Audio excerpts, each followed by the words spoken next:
जो न्यायिक हिरासत है उसकी अवधि है, उसके बाद उन्हें अदालत में एक बार फिर पेश किया जाएगा। लेकिन आज जो कानूनी प्रक्रिया हुई है वो कहीं ना कहीं उनके कानूनी विकल्पों या कहा जाए उनकी कानूनी मुश्किलों को बढ़ाती है। हाँ बिल्कुल, उनके पास कानूनी राहत के विकल्प सीमित हो गए हैं। हाईकोर्ट का जो एक कानूनी राहत का विकल्प था वो खत्म हो गया है। हाईकोर्ट में ही कोई आरोपी अपनी गिरफ्तारी को सीधे चुनौती दे सकता है और उसके बाद सुप्रीम कोर्ट जाने का विकल्प अब उनके पास बचता है। तो अरविंद केजरीवाल के पास दो कानूनी राहत के विकल्प है। वो गिरफ्तारी को चुनौती देते हुए सीधे सुप्रीम कोर्ट का रुख कर सकते हैं। सुप्रीम कोर्ट से वो अंतरिम जमानत की मांग भी कर सकते हैं इस दरमियान, ताकि वो चुनाव लड़ सके। और मुझे पूरी उम्मीद है कि अरविंद केजरीवाल के वकील इस कानूनी राहत के विकल्प को तो आजमाएंगे ही, वो गिरफ्तारी को चुनौती देंगे और वहां पर अंतरिम जमानत की मांग भी करेंगे सुप्रीम कोर्ट से, क्योंकि उनको सुप्रीम कोर्ट से उम्मीद रहेगी इस बारे में। दूसरी जो उनके पास कानूनी राहत का विकल्प है कि वो निचली अदालत में नियमित जमानत की अर्जी दाखिल कर सकते हैं और निचली अदालत से जमानत मांग सकते हैं।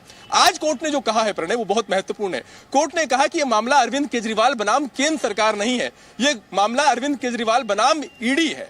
यानी इस मसले को लेकर जो राजनीतिक सवाल उठाए गए थे कोर्ट के बाहर और कोर्ट के अंदर, उनको कोर्ट ने कहा कि राजनीतिक सवालों की बहस में कोर्ट नहीं जाएगा। कानूनी आधार पर हमको देखना है किस पार्टी को किससे कितना चुनावी चंदा मिला या किस पार्टी ने किसको टिकट चुनाव पर लड़ाया, यह कोर्ट का काम नहीं है। दलीलों के साथ जो सवाल उठाए गए थे उसे साथ लाकर कटघरे में खड़ा करवाने की कोशिश आम आदमी पार्टी और अरविंद केजरीवाल जो कर रहे थे, उन्हें कोर्ट रूम से बाहर कर दिया गया। लेकिन मैं वापस उस सवाल पर लौटूंगा अरविंद आपके पास में कि इस पूरे मामले के अंदर एएसजी एसवी राजू ने जो बाहर निकलकर कहा कि वॉल्यूमिनस एविडेंस है, साथ ही किसी एक बयान से तय नहीं होता है बल्कि बहुत सारे बयान है। क्या ईडी ने अदालत के अंदर कुछ सबूत भी सामने रखे हैं? जिस मनी ट्रेल की बात की जा रही है, क्या मनी ट्रेल सबूतों के तौर पर अदालत के सामने रखा गया?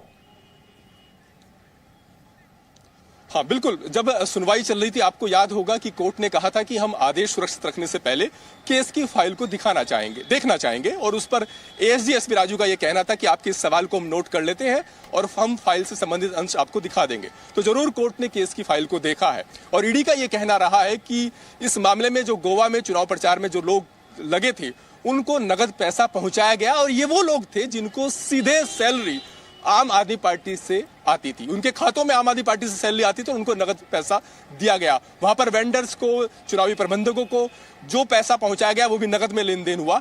तो कहीं ना कहीं कोर्ट ने भी आज ये बोला है, जब सबसे आखिर में जब कोर्ट इस निष्कर्ष पर पहुंचता है कि गिरफ्तारी गैर कानूनी नहीं है, वहां पर कोर्ट ने कहा कि हमारे सामने जो सबूत रखे गए हैं वो एक बात तो दर्शाते हैं कि केजरीवाल की गिरफ्तारी में पूरी कानूनी प्रक्रिया का पालन हुआ है और दूसरा ये कि एक चेन स्टेब्लिश होती है कि पैसा कैसे गोवा में पहुंचाया गया। बिल्कुल, मनी ट्रेल ही और यहाँ पर ईडी का कहना था कि केजरीवाल की दोहरी जिम्मेदारी है। तमाम वकील सामने रखने की कोशिश कर रहे थे। साथ ही आम आदमी पार्टी इस पूरे मामले पर लगातार यही कह रही है कि किसी तरीके की कोई मनी ट्रेल नहीं मिली है, कोई पैसा नहीं मिला है। लेकिन बलराम पांडे, ये तो हुआ अदालती दलीलों का मामला जिसके अंदर अरविंद केजरीवाल को फिलहाल राहत नहीं मिली है, लेकिन एक तरफ मामला सियासी और चुनावी भी है। इंडिया गठबंधन के लिए भी कहीं ना कहीं मुश्किलें होंगी। अदालत से अरविंद केजरीवाल को किसी तरीके की राहत नहीं मिल रही है और इस मामले के अंदर जो दलीलें दी जा रही थी एक राजनीति की, एक साजिश की, वो भी अदालत से खारिज हो गई हैं।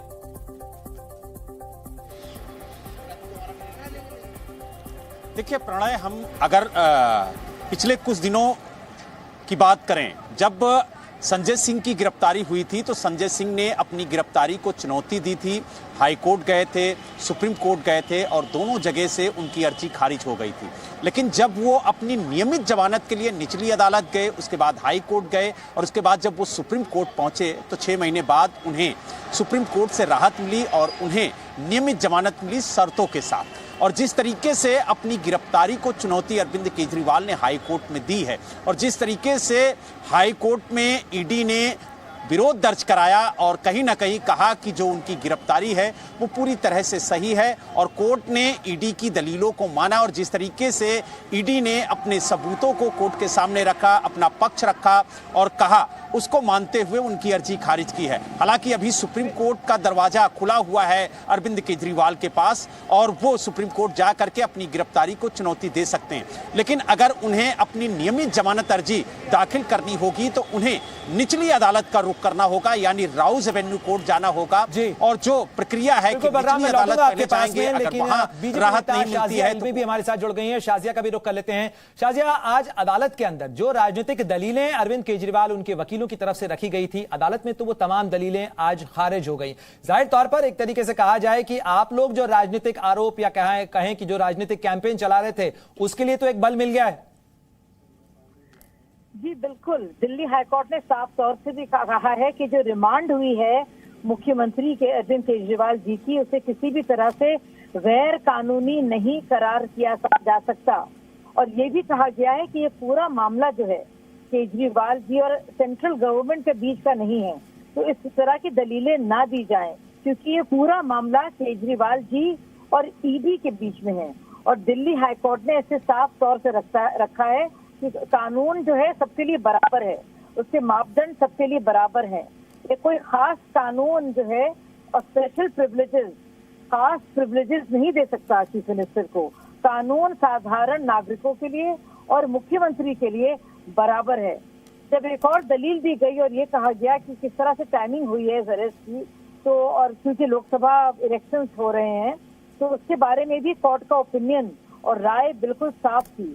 और उनका यही कहना था, मानना था कोर्ट का, कि जो अरेस्ट है यानी कि जो न्यायिक हिरासत है और रिमांड है, उसको बाकायदा कानूनी ढंग से एग्जामिन। लेकिन शाजिया इल्मी, ये तो सारा मामला हुआ अदालती दलीलों का, लेकिन मामला इस समय सियासी भी है, चुनावी भी है। लोकसभा चुनाव इस समय चल रहे हैं और इन चुनावों के दौरान आम आदमी पार्टी तो इसे एक सहानुभूति के फैक्टर, एक कार्ड की तरह इस्तेमाल करने की कवायद और कोशिश में लगी हुई है कि ये सारा मामला जो है दरअसल अरविंद केजरीवाल के खिलाफ मोटिवेटेड है। देखिए, वो तो लगातार उनको तो झूठ बोलने की आदत है। हाल ही में आतिशी जी ने इल्जाम लगाए कि किस तरह से उनको खरीदा जा रहा है, रिश्वत दी जा रही है। जब तो सबूत दिखाने की बात आई तो भाग गई वो, और सियासी उन्होंने जवाब दिया। अब बाकायदा जब मनीष सिसोदिया इतने दिनों से 1.5 साल होने को आ रहा है, जेल में है, बेल नहीं मिल पा रही। संजय जी जो अभी भी बेल पर आए हैं, ये नहीं है कि उनको दोषी नहीं माना गया है या उनको घोषित कर दिया गया है कि उनका कुछ लेना देना नहीं है, कि उनकी किसी भी तरह से अक्विटल नहीं है, रिहाई नहीं है। लेकिन इसी तरह के सियासी बयान दे रहे हैं क्योंकि वो जानते हैं वो पूरी तरह से संदिग्ध हैं। अगर ऐसा नहीं होता तो मामला क्यों इतना बढ़ता, शराब पॉलिसी क्यों लाई गई, क्यों वापस ली गई, क्या पूरे मामला था, चाहे समीर महेंद्रू इसमें इन्वॉल्व हो या साउथ की लॉबी इन्वॉल्व हो, इसके चलते बुच्ची। लेकिन शाजिया इल्मी, पूरे इस मामले को लेकर बीजेपी लगातार ये मामला उठा रही है कि जेल से सरकार आखिर कैसे चल सकती है, लेकिन इस संदर्भ में जो याचिकाएं दिल्ली हाईकोर्ट में दाखिल हुई थी उन्हें भी अदालत ने पूरी तरह से खारिज किया है। यानी जेल में रहते हुए भी वो दिल्ली के मुख्यमंत्री तो जरूर हैं। देखिए, ये जो याचिका भी जो खारिज हुई है, ये याचिका किसकी तरफ से आई है? ये आम आदमी पार्टी के ही पुराने मंत्री जो थे संजीव कुमार जी की तरफ से आई है। भाजपा ने तो ऐसी कोई याचिका दी नहीं है, ऐसी कोई याचिका भाजपा की तरफ से नहीं आई है। और दूसरी बात है, अगर ये पहली ऐसी पार्टी, सवाल तो खैर आप लोग भी उठा रहे थे कि जेल से रह के आखिर सरकार कैसे चल सकती है, लेकिन बातचीत के लिए बहुत बहुत शुक्रिया शाजिया इल्मी।